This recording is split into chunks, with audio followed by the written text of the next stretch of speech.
नमस्कार, मैं हूं विनय पाठक। एबी न्यूज में आपका स्वागत है। आइए देखते हैं मुंबई तथा आसपास की जुड़ी कुछ खास खबरें। हरियाणा के जींद में हुडा ग्राउंड में स्थित पंजाब नेशनल बैंक की इस ब्रांच में 28 सितंबर के दिन सब कुछ सामान्य था। लगभग 1:45 बजे का वक्त था। कुछ लोग काउंटर पर खड़े होकर पैसे का लेन देन कर रहे थे।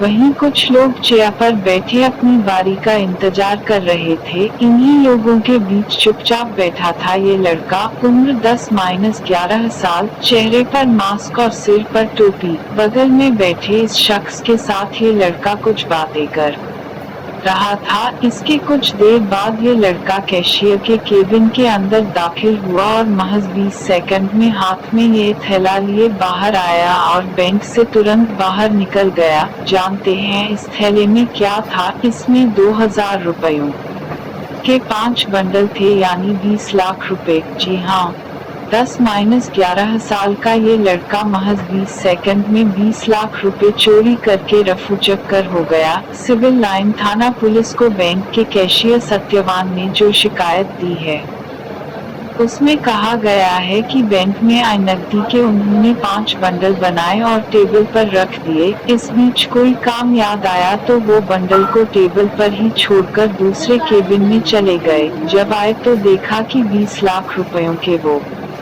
बंडल गायब हैं। कैशियर ने टेबल के नीचे, आसपास और अलमारियों में कैश खोजना शुरू किया।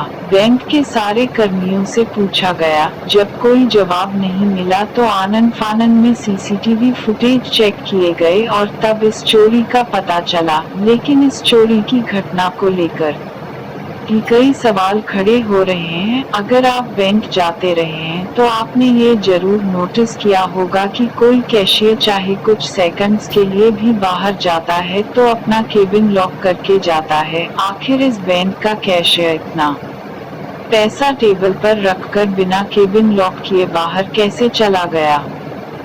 ये लापरवाही है या मिलीभगत? इसकी जांच होनी चाहिए। दूसरा सवाल सीसीटीवी फुटेज में नजर आ रहे इस शख्स को लेकर है। जिस तरह से ये आरोपी लड़के से बातचीत कर रहा था, उससे साफ समझ आ रहा है कि वो भी इस चोरी की वारदात में शामिल था और उसके इशारे पर ही बच्चे ने इस घटना को अंजाम दिया। बैंक के बाहर भी ये शख्स सीसीटीवी में नजर आता था। साफ जाहिर है कि ये वारदात पूरी प्लानिंग के साथ अंजाम दी गई। क्या इन्हें पहले पता था कि कैशियर केबिन खुला छोड़कर चला जाएगा और लड़का 20 सेकंड में पैसा ले उड़ेगा? कोरोना की आड़ में लड़के का चेहरा तो मास्क से लगभग ढका ही हुआ था।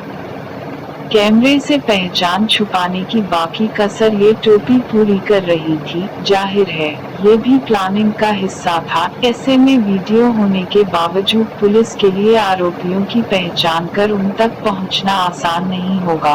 एबी न्यूज में अभी तक का सफर करते हैं समाप्त। विनय पाठक को दीजिए इजाजत। हम फिर मिलते हैं नए सफर के साथ। चलते चलते गुजारिश, विनती, अनुरोध, यदि आपके आसपास कोई समस्या है या घटना घटित हुई है और आप उसे एबी न्यूज तक पहुंचाना चाहते हैं तो स्क्रीन पर दिखाए जा रहे हमारे नंबर पर संपर्क कर सकते हैं। लेकिन चलते चलते आपसे अनुरोध कि हमारा चैनल लाइक, शेयर, सब्सक्राइब करना ना भूलें।